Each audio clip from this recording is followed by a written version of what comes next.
Introvert versus extrovert. Carl Jung's theory that explains who you really are. 1. The core difference: how psychic energy flows. Most people believe the difference between introverts and extroverts is about personality, behavior, or social preference. Some think introverts are shy and extroverts are confident.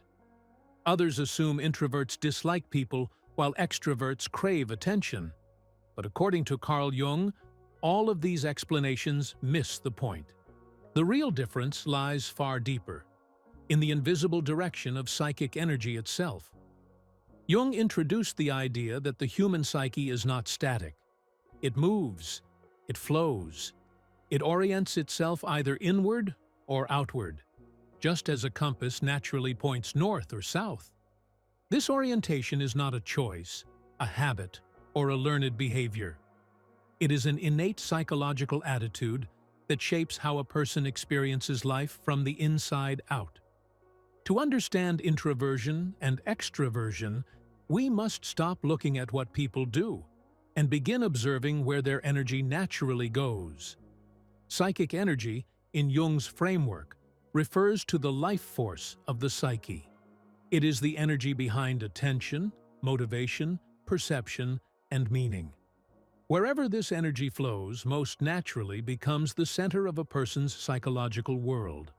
For introverts, energy flows inward, toward thoughts, inner images, reflections, and subjective meaning. For extroverts, energy flows outward, toward people, events, activity, and engagement with the external world.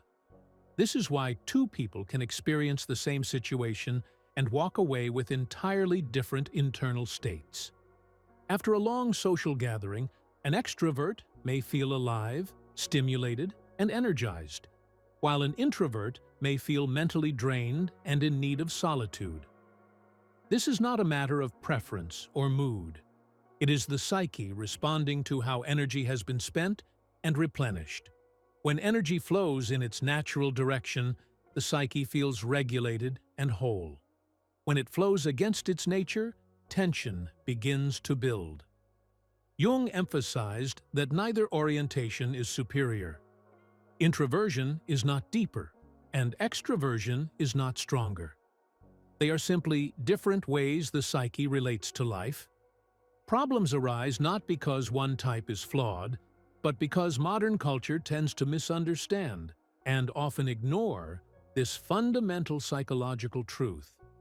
People are encouraged to behave in ways that may directly contradict their natural energy flow, leading to confusion, exhaustion, and inner conflict. For the introvert, the inner world is primary. Thoughts are not distractions, but living realities. Feelings are not fleeting reactions, but deep internal landscapes. Reflection is not avoidance, but a way of metabolizing life. When psychic energy flows inward, meaning is constructed internally first, before being expressed outwardly. This is why introverts often need time alone to process experiences. They are not withdrawing from life, they are integrating it. For the extrovert, the outer world is primary. Life becomes real through engagement, action, and interaction. Meaning is often discovered through movement, conversation, and experience. Psychic energy flowing outward creates a sense of vitality, momentum, and presence. Stillness and prolonged introspection may feel unnatural or even unsettling. This does not mean extroverts lack depth. It means depth emerges through contact with life, rather than withdrawal from it. Jung warned that psychological health depends on respecting this natural flow of energy. When an introvert is pressured to live in constant external stimulation, their psyche becomes overstimulated and fragmented. When an extrovert is forced into excessive isolation or introspection, their energy stagnates. In both cases, the psyche begins to compensate, often unconsciously, through anxiety, irritability, depression, or restlessness. This is where many people begin to feel something is wrong with them, when in reality, something is wrong with how they are living.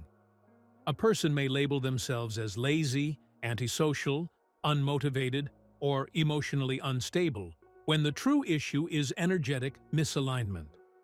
The psyche is asking to be lived according to its nature, not according to external expectations. Jung believed that the psyche always seeks balance. If conscious life ignores natural energy flow, the unconscious intervenes. For introverts, suppressed inner life may manifest as sudden emotional overwhelm or withdrawal. For extroverts, neglected inner reflection may surface as impulsivity, burnout, or a vague sense of emptiness despite constant activity. These are not failures, they are signals. Understanding the direction of psychic energy also transforms how we understand productivity, rest, and purpose. Rest is not universal. What restores one person may exhaust another. Silence may nourish the introvert, but suffocate the extrovert.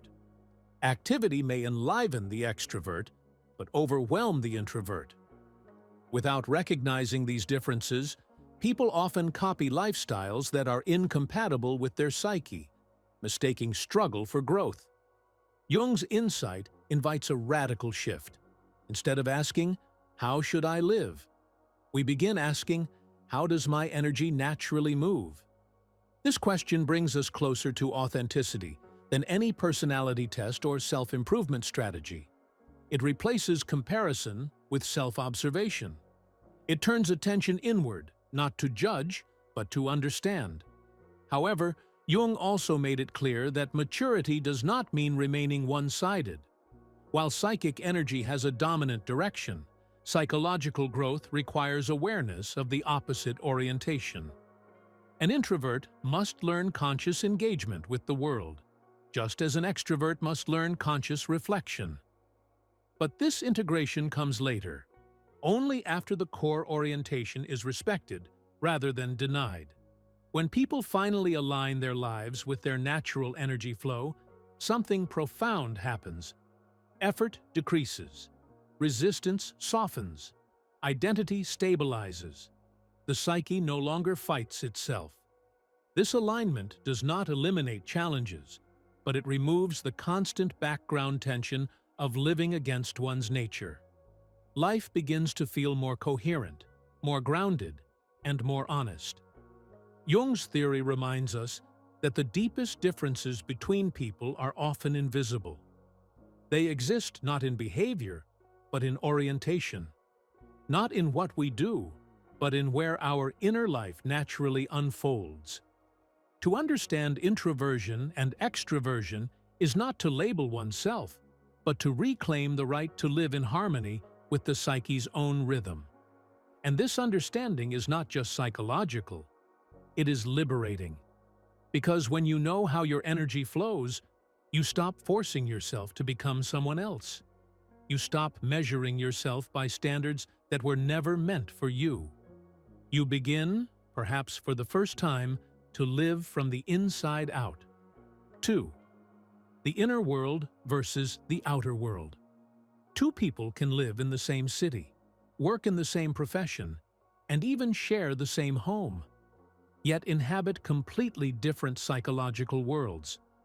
One experiences life primarily through inner images, thoughts, and emotions. The other feels most alive through action, interaction, and engagement with what happens outside. According to Carl Jung, this difference is not a matter of personality style or upbringing. It is a fundamental orientation of consciousness itself. Jung believed that the psyche organizes reality around a central point of reference. For some, that reference point is internal. For others, it is external. This is what he meant when he spoke about the inner world and the outer world. These are not poetic metaphors, but lived psychological realities that shape how meaning is formed, how experience is processed, and how identity develops over time. For the introvert, the inner world is primary. Thoughts are not background noise, they are the stage on which life unfolds. Emotions are not fleeting reactions, they are deep currents that shape perception. Experiences do not feel complete until they have been reflected upon, absorbed, and translated into inner meaning. The introverted psyche turns inward first, asking, "What does this mean to me?" This is why introverts often appear quiet or reserved. Their silence is not emptiness. It is activity. Their attention is focused inward, organizing impressions, emotions, and ideas into coherent inner structures. When something happens in the external world, the introvert does not immediately respond. Instead, the experience travels inward, where it is evaluated, interpreted, and integrated. Only after this inner process does expression occur. For the extrovert, the outer world is primary. Life becomes real through contact with people, movement, conversation, and events. Meaning is discovered through participation rather than reflection. The extroverted psyche turns outward first, asking, "What is happening, and how can I engage with it?" Experience gains value through action, not withdrawal. This is why extroverts often think out loud. Their speech is not careless. It is a way of processing reality in real time. Interaction itself becomes a tool for understanding. Ideas take shape through dialogue. Emotions are clarified through expression. The outer world acts as a mirror in which the extrovert recognizes themselves. Jung emphasized that neither orientation is more mature or intelligent. Each simply represents a different way of encountering life. However, problems arise when one orientation is misunderstood, devalued, or forced to imitate the other. In modern culture, external visibility is often mistaken for vitality, while inner depth is overlooked. This creates a silent pressure on introverts to abandon their natural mode of being. Introverts may learn to perform extroversion to survive, to speak faster, socialize more, and stay constantly available. On the surface, they may appear successful. But internally, something begins to fracture. When the inner world is ignored, the psyche loses its anchor. Thoughts become scattered. Emotional clarity fades. Fatigue sets in. What looks like confidence may hide deep exhaustion. Extroverts face a different danger. When the outer world becomes overwhelming or unavailable, they may feel lost without stimulation. Silence can feel unsettling. Stillness may trigger restlessness or anxiety. Without conscious access to the inner world, extroverts may rely excessively on activity to avoid inner emptiness. This is not superficiality. It is a one-sided development of consciousness. Jung believed that consciousness grows where attention flows. If attention is always directed outward, the inner world remains underdeveloped. If attention is always directed inward, the outer world becomes intimidating. Psychological health requires acknowledging where consciousness naturally resides and where it has been neglected. The inner world is not imaginary or less real. Jung considered it just as objective as the external world, though it follows different laws. Dreams, symbols, fantasies, and emotions are not random. They form a symbolic language through which the psyche communicates. Introverts often live close to this language. They intuitively understand that meaning is not always visible on the surface. The outer world, likewise, is not shallow. It is dynamic, relational, and alive. Events, people, and actions shape identity just as deeply as inner reflection. Extroverts understand this instinctively. They sense that life reveals itself through participation. Avoiding the world feels like avoidance of life itself. Conflict arises when introverts and extroverts assume their own orientation is universal. The introvert may view the extrovert as impulsive or superficial. The extrovert may see the introvert as withdrawn or disengaged. In reality, both are simply standing in different psychological spaces, looking at the same world from opposite directions. Jung warned that this misunderstanding often leads to projection. Each type unconsciously judges the other for qualities they have not developed within themselves. The introvert projects their neglected outer engagement onto the extrovert.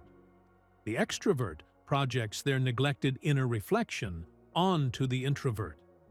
What irritates us in others often points to what remains unconscious in ourselves. Understanding the inner world versus the outer world also changes how we think about creativity and intelligence. Creativity does not belong exclusively to introverts, nor does leadership belong exclusively to extroverts. They simply express themselves differently. The introvert may create in solitude, refining ideas internally before sharing them. The extrovert may create through collaboration, experimentation, and visible action. Jung believed that the psyche becomes distorted when it is forced to deny its center of gravity. A person may achieve external success while feeling internally empty, or possess deep insight while feeling powerless in the world. These are not personal failures. They are signs of imbalance between the inner and outer worlds. Psychological maturity begins with recognition. Recognition that not everyone experiences reality in the same way. Recognition that one's own orientation is not the standard by which others should live.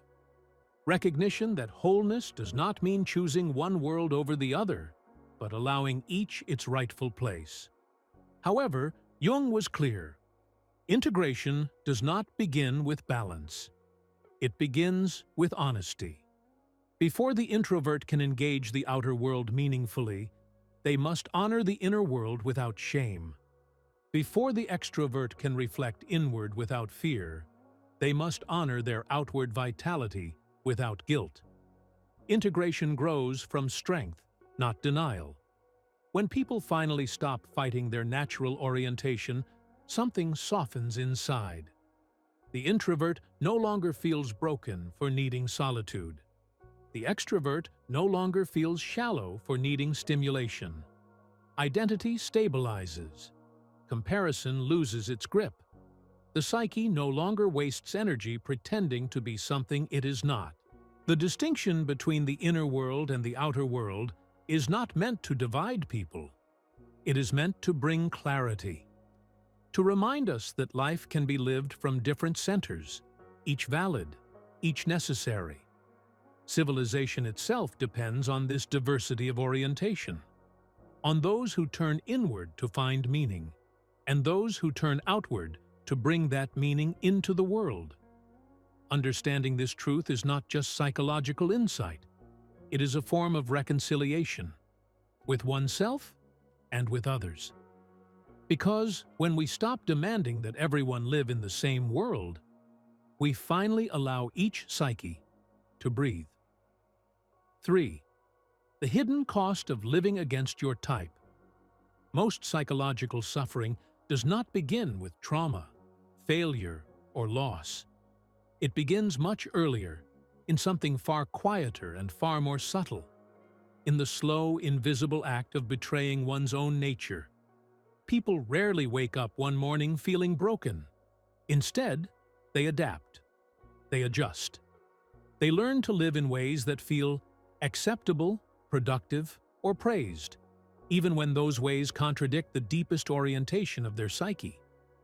According to Carl Jung, the psyche can tolerate stress, hardship, and even pain, but it cannot tolerate prolonged self-contradiction without consequences. When a person consistently lives against their psychological type, the psyche does not protest immediately. At first, it complies, it compensates, it tries to survive. An introvert learns to stay constantly available, socially engaged, and externally responsive. They push themselves into environments of noise, speed, and stimulation, telling themselves that this is what confidence looks like. An extrovert, on the other hand, may be pressured into excessive introspection, isolation, or emotional containment, learning to equate vitality with restraint. In both cases, the psyche adapts, but Adaptation is not the same as health. The cost of this adaptation is not visible at first. In fact, many people appear successful while living against their type. They function, they perform, they meet expectations. But beneath the surface, a quiet tension begins to accumulate. Energy no longer flows naturally. It is forced, redirected, or blocked. And where energy is blocked, symptoms eventually emerge. For introverts, one of the earliest signs is chronic mental fatigue. Thoughts feel heavy instead of alive. Concentration becomes difficult. Even rest stops being restorative because the psyche is never allowed to turn inward long enough to recharge. Social interaction, once neutral or even enjoyable in small doses, begins to feel invasive. Irritability increases. The nervous system remains in a state of subtle overload. Emotionally, introverts living against their type may begin to feel disconnected from themselves. Their inner world, once rich and coherent, becomes fragmented. Feelings surface unexpectedly, often without clear explanation. They may label this as anxiety or mood instability, when in reality, it is the psyche's response to being deprived of its natural orientation. For extroverts, the cost manifests differently. When outward engagement is restricted or pathologized, psychic energy has nowhere to go. Restlessness sets in. A vague sense of dissatisfaction appears, even when life seems stable. Silence becomes uncomfortable. Stillness feels empty rather than nourishing. Without sufficient contact with the external world, the psyche loses momentum. Extroverts living against their type may experience sudden bursts of impulsivity, emotional outbursts, or an almost compulsive need for stimulation. They may feel guilty for wanting interaction, labeling it as dependency or avoidance, rather than recognizing it as a legitimate psychological need. Over time, this suppression can lead to burnout, just as severe as overstimulation. Jung believed that anxiety often arises not from danger, but from misalignment. When the psyche is forced to operate in a mode that contradicts its structure, it signals distress. Anxiety becomes a messenger, not an enemy. It says, something essential is being ignored. Burnout is another common consequence. But burnout is not merely exhaustion from doing too much. It is exhaustion from doing the wrong kind of too much. An introvert can burn out from constant interaction just as deeply as an extrovert can burn out from prolonged isolation. The activity itself is not the problem. The direction of energy is. One of the most painful costs of living against one's type is inner conflict. People begin to feel divided against themselves. One part wants rest, depth, and withdrawal. Another part demands productivity, visibility, and constant engagement. This inner war consumes enormous psychological energy. Decisions feel heavy. Motivation becomes inconsistent. Identity starts to blur. Jung described this state as a loss of inner coherence. When consciousness is no longer aligned with the psyche's natural attitude, the personality fragments. People may describe themselves as lost, empty, or disconnected, without understanding why. They may seek answers in external solutions, productivity hacks, motivation strategies, self-discipline, while the real issue lies deeper. The unconscious plays a crucial role here. Jung emphasized that what is denied consciously does not disappear. It becomes unconscious. And the unconscious does not remain passive. It compensates. If an introvert ignores their inner life, it may erupt through sudden emotional overwhelm, withdrawal, or psychosomatic symptoms. If an extrovert ignores their need for external engagement, it may surface as compulsive behavior or dissatisfaction that no amount of introspection resolves. This compensation often confuses people. They may believe they are regressing, failing, or becoming weaker. In truth, the the psyche is attempting to restore balance. Symptoms are not punishments. They are communications. Another hidden cost is the erosion of self-trust.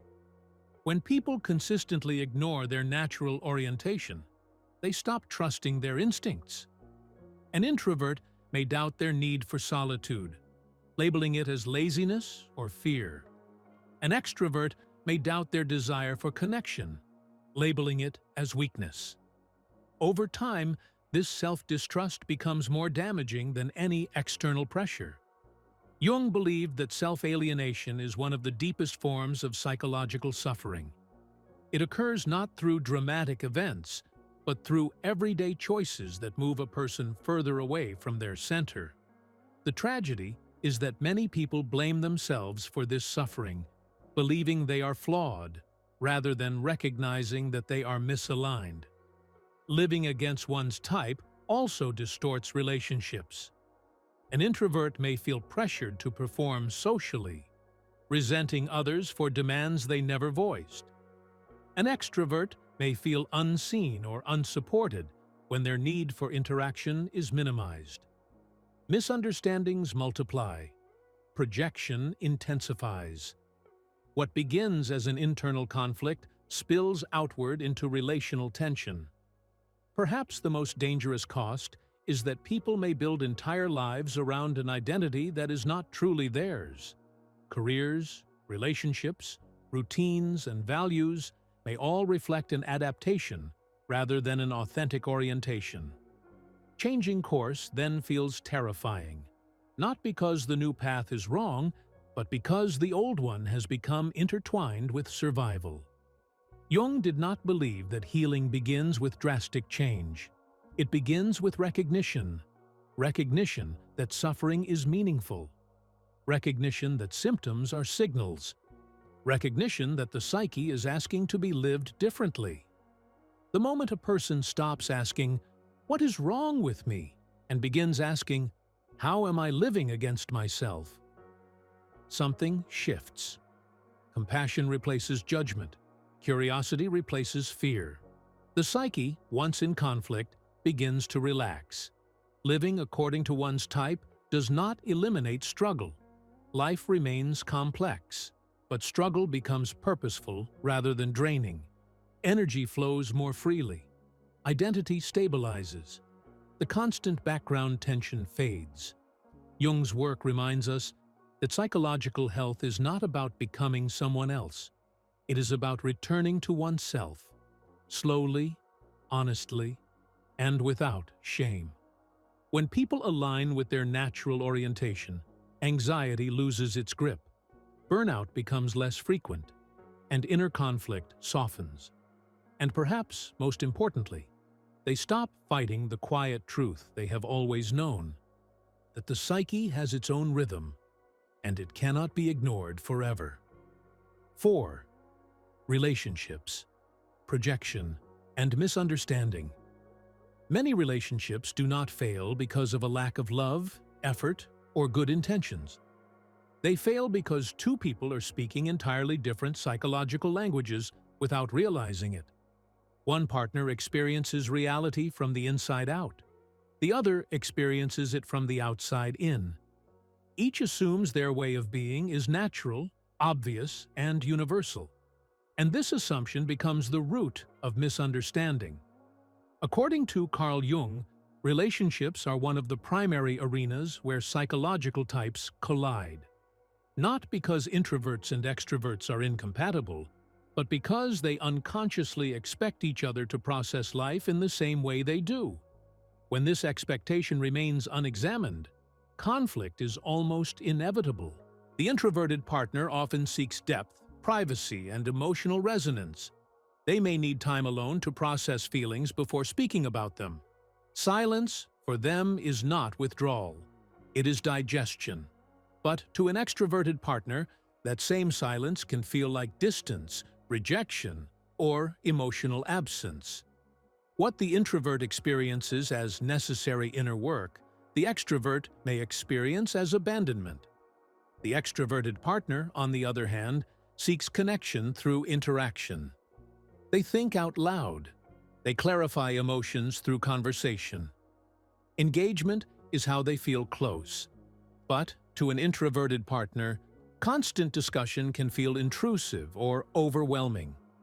What the extrovert experiences as intimacy, the introvert may experience as pressure. Neither partner is wrong, but without awareness, both feel misunderstood. Jung believed that misunderstanding intensifies when projection enters the relationship.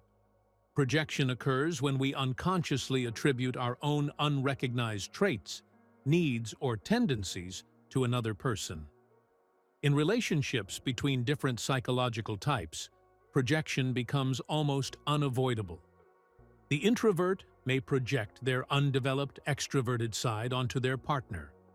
They may secretly admire the extrovert's ease with people, confidence in action, or ability to engage the world.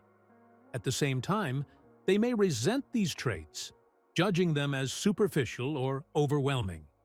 This ambivalence creates inner tension that is then acted out in the relationship. Similarly, the extrovert may project their undeveloped introverted side onto their partner. They may admire the introvert's depth, thoughtfulness, or emotional sensitivity, while also criticizing them for being distant or slow. What they have not integrated within themselves becomes both desired and attacked in the other. This is why partners often feel simultaneously drawn to and frustrated by each other.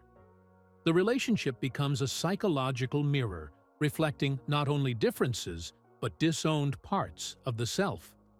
Jung emphasized that projection is not a moral failure. It is a natural function of the psyche. We cannot relate to others without projecting something onto them. But problems arise when projection remains unconscious. Then, instead of seeing the other person as they are, we see them as a screen for our inner conflicts.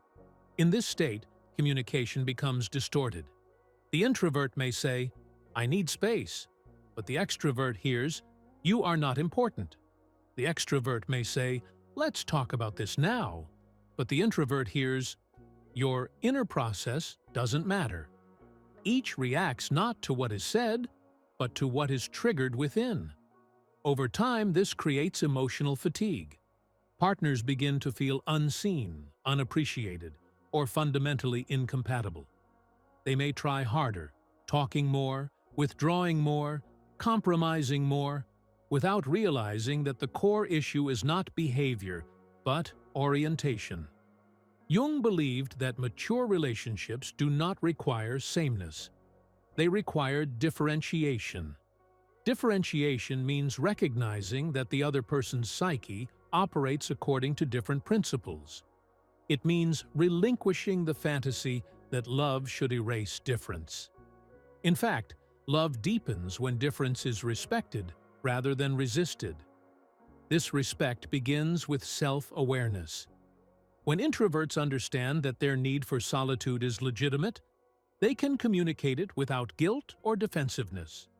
When extroverts understand that their need for interaction is legitimate, they can express it without shame or aggression. Clarity reduces projection. Another layer of misunderstanding arises around emotional expression. Introverts often experience emotions intensely but privately.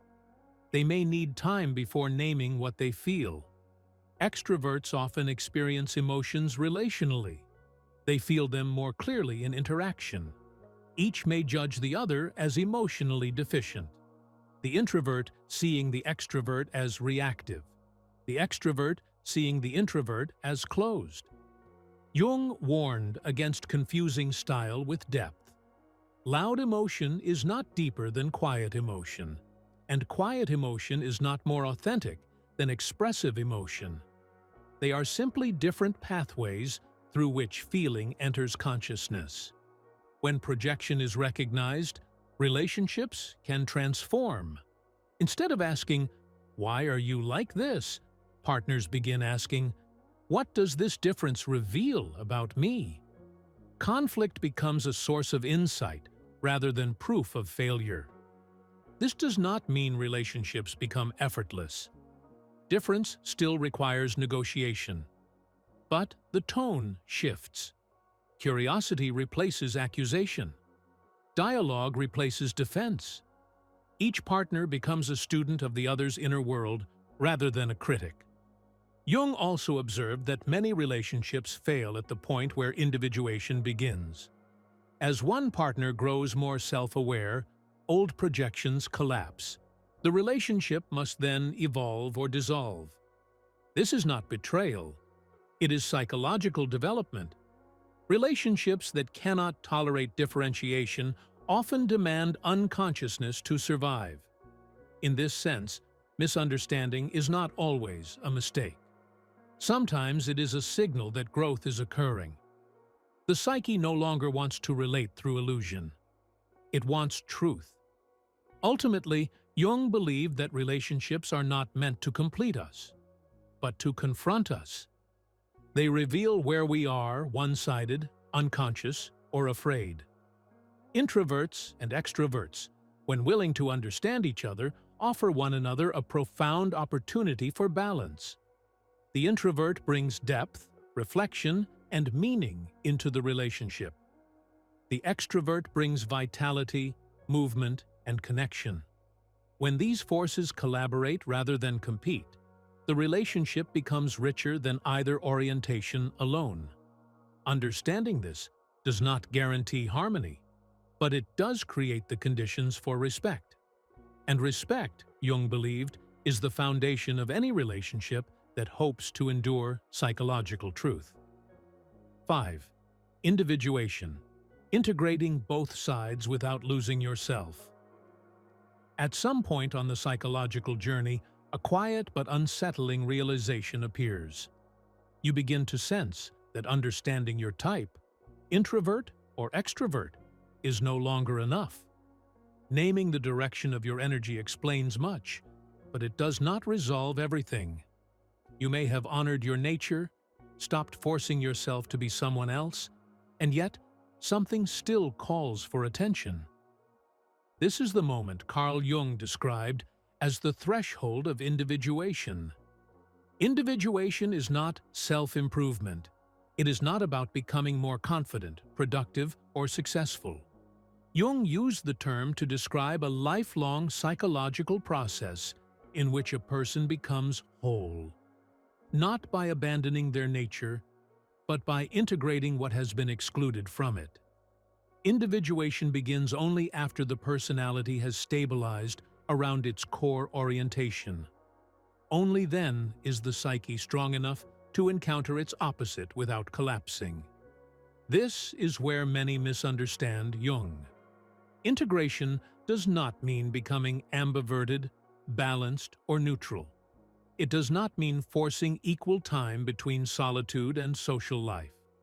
Individuation does not erase introversion or extroversion. It deepens them by making them conscious rather than compulsive. For the introvert, individuation begins with a difficult task: conscious engagement with the outer world. Not performance, not self-betrayal, but intentional participation. The introvert must slowly learn to bring inner meaning into action, to speak when silence is safer, to act when reflection feels endless, to risk visibility without abandoning depth. This step often feels frightening because it touches the inferior function, the least developed part of the psyche. For the extrovert, individuation demands the opposite courage. It requires turning inward without distraction, sitting with thoughts that cannot be shared immediately, allowing silence without filling it, facing inner images, emotions, and contradictions that cannot be resolved through action. For the extrovert, this inward turn can feel disorienting, even threatening, because it challenges the familiar ground of external engagement. Jung emphasized that the psyche resists this stage. People often say, "This doesn't feel like me," and they are right. It does not feel like the ego. Individuation asks the ego to relinquish its monopoly on identity. It invites parts of the psyche that were previously ignored, rejected, or feared to enter consciousness. This is why individuation often coincides with crisis. Not because something is wrong, but because something is changing. Old strategies stop working. Old identities feel narrow. Life demands a wider container. The psyche is no longer satisfied with one-sided living. Crucially, individuation does not happen by force. When people try to fix themselves by becoming their opposite, they fall into imitation rather than integration. An introvert who tries to become extroverted may lose their center. An extrovert who tries to become introverted may lose their vitality. Jung warned that such attempts lead to neurosis, not wholeness. Integration happens through relationship with the opposite, not identification with it. The introvert does not become an extrovert. They learn when and how to act in the world without abandoning inner truth. The extrovert does not become an introvert. They learn how to reflect without losing momentum. The original orientation remains primary, but no longer tyrannical. This distinction is subtle and essential. Before individuation, introversion or extroversion rules the psyche unconsciously. After individuation begins, the orientation becomes a conscious tool rather than an unconscious fate. The person is no longer possessed by their type. This shift transforms identity. People stop asking, "Who should I be?" and begin asking, "What is life asking of me now?" Sometimes life requires action. Sometimes it requires withdrawal. Sometimes it demands speech. Sometimes silence. Individuation allows the psyche to respond flexibly without betraying itself. Relationships change profoundly at this stage. When projection collapses, partners are seen more clearly. The introvert no longer expects others to intuit their inner world without expression. The extrovert no longer expects constant engagement as proof of love. Differences remain, but they no longer threaten identity. Jung believed that individuation is not a solitary achievement, even though it often feels lonely. It separates a person from collective expectations. One can no longer hide behind roles, trends, or borrowed identities. This isolation is not social withdrawal. It is psychological differentiation. The person becomes more themselves, and therefore less interchangeable. At this stage, suffering also changes its character. Pain no longer feels meaningless. Even struggle carries a sense of direction. The psyche feels aligned, even when challenged.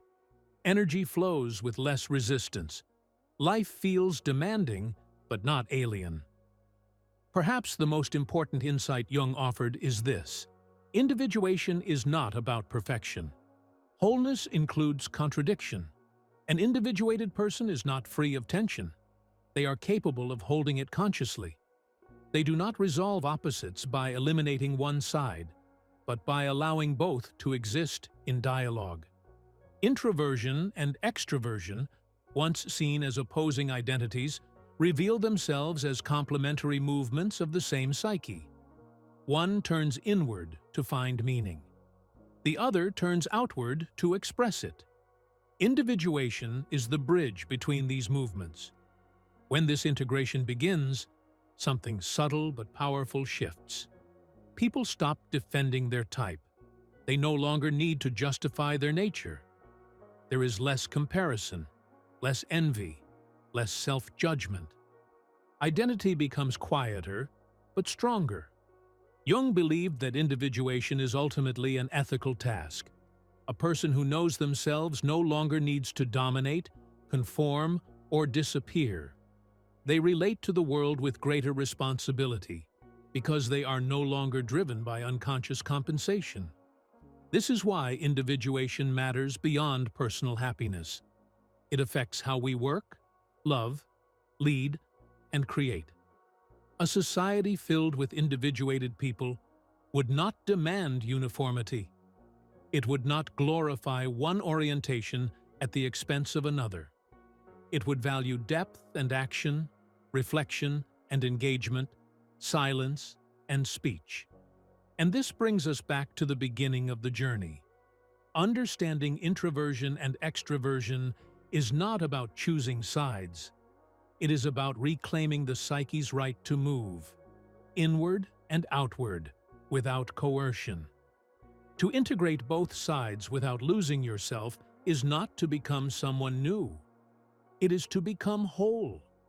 If this exploration resonated with you, and you feel that this kind of depth, psychology, and inner clarity supports your own journey, subscribe to the channel Soulful Wisdom Journey. Give this video a like if it helped you understand yourself more deeply, and stay with us as we continue exploring the psychology of wholeness, meaning, and the inner life. We walk this path together.